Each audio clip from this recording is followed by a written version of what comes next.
c'est la merde. C'est la merde, c'est la merde. Je crois que j'ai vu trop gros. J'ai été chercher chez mon fournisseur la pierre là, parce qu'avant qu'on fasse la terrasse, il va falloir qu'on amène la pierre pour la douche pour pas risquer d'abîmer la terrasse. Voilà, j'ai eu les yeux un peu plus gros que le ventre, comme on dit, parce que j'ai pris une pierre qui est quand même énorme. Elle fait bien 90 cm de large sur 1,20 m et la porte fait 85 cm la porte d'entrée, sachant qu'il n'y a que la porte d'entrée où qu'on peut la passer. Donc je pense qu'on va galérer, mais vraiment, en plus elle fait 25 cm d'épaisseur, c'est un monstre le truc. C'est l'inconvénient des chantiers à Nantes. Donc là le but ça va être d'essayer de la faire tomber déjà sur le trottoir et de l'emmener au niveau de la porte d'entrée, parce qu'en fait c'est que le passage de la porte d'entrée qui est compliqué. Le but ça va être de l'emmener là, de la faire rouler à la verticale jusqu'ici. Et une fois qu'elle a passé la porte, parce qu'en fait c'est là que c'est le plus large, après sur la ligne droite, on la fout sur le diable ou sur la planche à roulettes et on peut l'emmener sur l'arrière. Je sens que ça va être costaud.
Bah ça y est? Non, c'est pas pour toi. Non, c'est pas pour toi. Dans un mois, quand il fera beau et chaud, arrête! Je pourrais prendre ma douche. On en a chié, mais on l'a fait. Bon là, elle paraît un peu moins grosse mise dans le jardin, mais croyez-moi que dans la remorque, elle faisait grosse. Une bonne petite pierre de 250 kg. Je suis bien content qu'on ait réussi à la faire parce qu'on ne pouvait pas avancer le chantier tant qu'elle n'était pas mise. Maintenant qu'elle est positionnée, on va pouvoir attaquer les structures en bois. La structure de la terrasse, on va attaquer cette semaine aussi la structure du lit baldaquin. Et chose importante que j'ai vraiment hâte de voir, c'est la structure de la jardinière, puisque donc la jardinière, comme je l'ai dit, ça va être une jardinière haute qui va faire toute la longueur, donc 7 mètres de long. Tout le bois qu'on utilise, c'est du pin traité classe 4. Pareil pour le bardage. Voilà, on n'a pas mis d'exotique, simplement puisque pour des questions de budget, pour pouvoir avoir un jardin beau de partout, on a, je dirais, pas mis les matériaux les plus coûteux. Donc il a fallu faire des choix. Et on est parti du coup sur du pin traité autoclave, donc vert pour toutes les structures et brun pour la terrasse et le bardage. Donc c'est une jardinière qui va être haute, comme je l'ai dit, elle va faire 1,80 m de haut et on viendra planter dedans. Forcément elle ne sera pas remplie dans son intégralité, et sur la surface on viendra mettre des plaques d'hardipanel blanches qui viendront finir tout ça, mais ça on n'y est pas tout de suite. Donc on va s'y mettre, on va sortir la visseuse Hilti, les petites vis, et on va faire tout ça. Et j'ai vraiment hâte parce que je pense que ça va tout changer.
coup hier on a bien avancé aussi, enfin on a bien avancé, moi j'ai passé mon après-midi sur la porte parce que à la base on devait faire une porte qui s'ouvrait vers l'extérieur, sauf que comme je voulais la dissimuler et qu'on voit pas les charnières, j'ai fait une porte du coup qui s'ouvre vers l'intérieur, là il manque encore la poignée.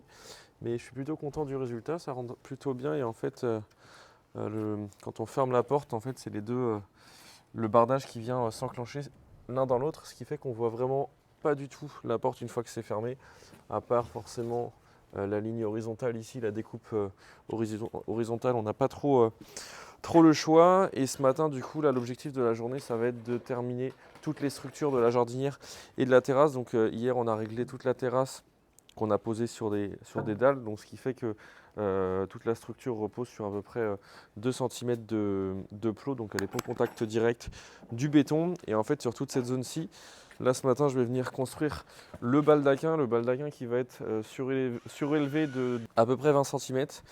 Et il va venir aussi, puisque ici on a 2 mètres pile poil, c'est un petit peu juste, en plus des poteaux. Et en fait pour l'agrandir un tout petit peu et surtout donner de la classe à la piscine et donner un peu plus de place au baldaquin, on va venir le faire dépasser sur la piscine. Donc on peut venir le voir ici, là ça va être recouvert de bois et en fait ça va faire un petit peu comme un petit ponton qui va surplomber la piscine. Ça va être vraiment, je pense, super canon. Et là on a ramené hier soir un des gros poteaux qui va venir en fait, qui va être la structure du baldaquin. Ça va être une structure vraiment légère dans le sens où il n'y aura pas de prise au vent. Donc en fait on va venir la poser et la fixer sur les lambourdes. Et une fois que toute la structure sera posée, on viendra faire notre plancher. Sinon hier les gars ils ont fait une belle passerelle. Ils ont fait un pont parce que forcément la jardinière qui est sur tout le long, il n'y a que 50 cm d'espace, donc ça va être compliqué une fois qu'elle va être positionnée de venir la remplir de terre. Donc là ils ont fait une passerelle qui vient par-dessus en attendant, ça permet d'être plus à l'aise pour travailler. Et donc là depuis ce matin ils sont contents, ils ont construit, on dirait que c'est une construction de maison le truc, ça risque pas de bouger. Ils ont construit la première partie de la jardinière. Donc comme je l'ai dit, c'est du pain autoclave traité classe 4. Donc là en fait ça va ressembler à ça. Ici on va venir fermer à ce niveau-ci. Après on va venir faire un genre de plancher en fait à l'intérieur pour venir réceptionner le PDM qui va faire l'étanchéité, les billes d'argile et la terre, ce qui fait qu'on n'a pas un remplissage sur l'intégralité de la jardinière. Et après une fois que tout ça sera positionné, on viendra plaquer des plaques fibre-ciment de la marque Hardy Panel sur l'avant. C'est des plaques qui sont à la base faites pour refaire des façades d'immeubles, de maisons, bref. Et moi je vais les dériver en quelque sorte pour avoir une finition blanche. Et c'est une solution rapide puisque ici on ne pouvait pas faire de maçonnerie, d'enduit ou autre. Voilà, donc là on va se remettre à travailler. Il faut absolument qu'on termine l'embourdage et toutes les structures pour pouvoir passer au plancher.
Je mets là, on le positionne sur les cales.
fais attention où je mets les pieds.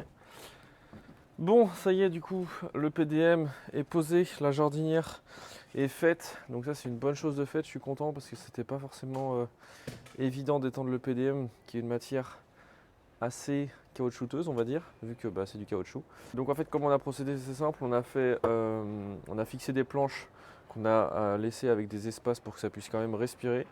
Et par-dessus, du coup, par l'intérieur, on est venu étendre un EPDM qu'on est venu en fait serrer sur les surfaces avec un petit assaut qui est vissé tous les 15-20 cm, ce qui fait qu'en fait le PDM peut vraiment plus bouger. Donc maintenant l'étape, ça va être de prévoir l'évacuation, le drain, puisque forcément un EPDM c'est étanche. Et le but c'est pas de faire un bassin, c'est de faire juste une jardinière qui retient l'eau en partie, qui draine pas l'eau en tout cas, mais qui enlève le surplus. Donc ce qu'on va faire en fait, c'est qu'on va venir mettre 10 cm de billes d'argile qui vont venir en fait faire un drain où que l'eau va pouvoir stagner. Ça va faire en quelque sorte une petite réserve d'eau. Et on va venir positionner sur le fond de la jardinière un drain en fait qui va venir évacuer le surplus d'eau, c'est-à-dire qu'une fois qu'il y aura à peu près 6-7 cm d'eau sur le fond, s'il pleut ou s'il y a encore, s'il pleut trop pour le coup, le niveau va monter et viendra s'écouler dans le drain. Donc en fait le drain va être sur toute la longueur, donc sur les 7 mètres, et il va venir s'écouler en fait dans l'angle ici pour finir dans l'évacuation pluviale du cabanon. En attendant, on a aussi avancé sur toute la structure, enfin on a avancé. Là depuis 2 jours on était un petit peu au ralenti puisque en fait sur les visuels 3D que j'ai fournis aux clients sur le projet, il était prévu que les poteaux en fait viennent dans l'angle, c'est-à-dire à ce niveau-ci.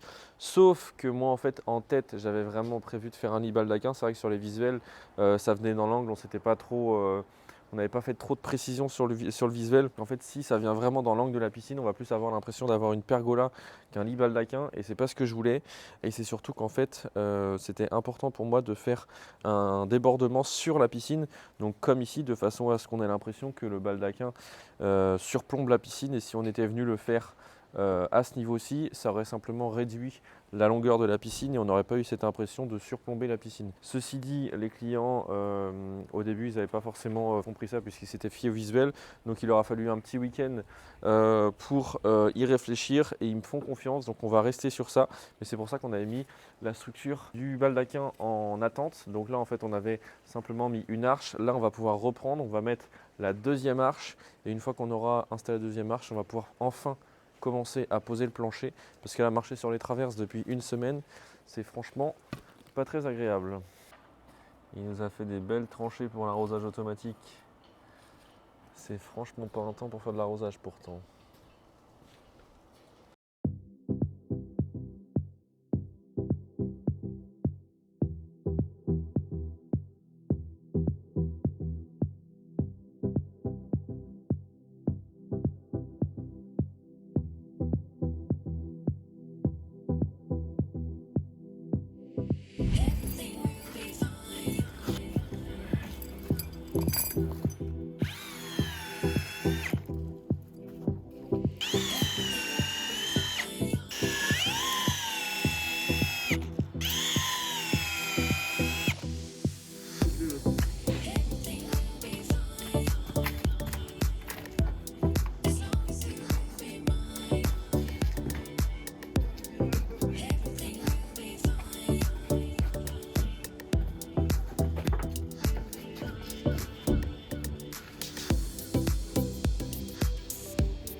Attends. Oh! C'est à cette heure-là que t'arrives toi? Ah c'est beau. C'est beau. Ça va les gars? Salut. Salut. Ça va Hotman? Ça va et toi? J'allais te dire Bon, Hotman, mais tu le connais? Bah oui, mais on qui se ne connaît. connaît pas Hotman? Ouais, le problème c'est que les gens le connaissent mieux que moi maintenant. Tu vas être jaloux, arrête. Pique la vedette. En tout cas c'est beau. Vous avez bien bossé les T'as gars. vu? Ouais, y a de quoi faire. Tu veux te baigner? T'as envie de t'envoyer dedans? Vas-y j'y vais. Non bah t'as vu hein? Non, C'est propre, pas mal, hein. Ouais, beau jardin. Il y a moyen de bien s'éclater. Vous avez Ouais. gardé les belles plantes en plus. Bah oui. Impeccable. Je suis super content de voir l'évolution de Marvin. Je suis toujours content de retourner sur ces chantiers pour voir déjà les idées qu'il a, la mise en scène qu'il fait. Et voilà, c'est toujours sympa de venir voir un copain qui bosse bien et qui a des très bons choix sur les végétaux, sur l'arrosage et la mise en scène de tout ça. Ça fait à peu près 7-8 ans qu'on se connaît. Au début, c'était un petit, maintenant ça devient un grand. On s'est connus dans une pépinière où je travaillais avant et j'ai tout de suite accroché avec sa façon de voir les choses, sa façon de travailler, les plantes qu'il met dans les jardins. Donc au niveau de l'esthétisme, des végétaux, tout ça. Donc c'est un gars que je suis et que je continuerai à suivre et que je suivrai même avec ces gars plus tard s'il faut. J'ai fait un site internet qui s'appelle DocPlant pour aider les gens dans le coaching du jardin, les aider avec eux, l'entretien de jardin, de la taille spécifique. Vous allez sur le site internet, vous prenez rendez-vous avec moi, ça peut être en visio si vous êtes loin ou alors sur le terrain, je me déplace chez vous pour venir voir et vous donner des idées et des conseils.